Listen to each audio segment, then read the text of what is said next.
এই প্লাম নামের ফলটার সাথে পরিচয় আমার এদেশে আসার পর থেকেই।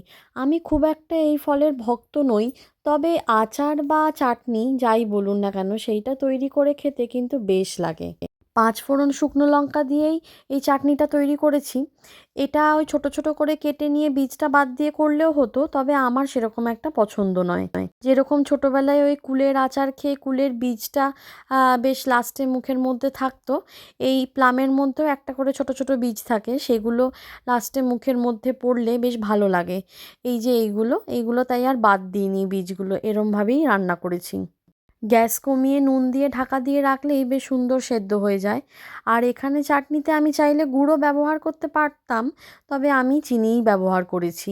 তো যাই হোক, একটু গরম থাকতে থাকতেই শিশিতে ঢেলে নিচ্ছি। প্রথমে ভেবেছিলাম অনেকটাই হয়েছে, দুটো শিশি লাগবে, তারপর দেখছি একটা শিশিতেই সুন্দর ধরে গেছে। এই এক শিশি আচার আমাদের কাছে অনেকটাই। নিরামিষের দিনে একটু পাতের পাশে আচার নিলে দারুণ হয়। রোজ রোজ তো আর চাটনি করা সম্ভব হয় না, এই আচার খুব ভালো।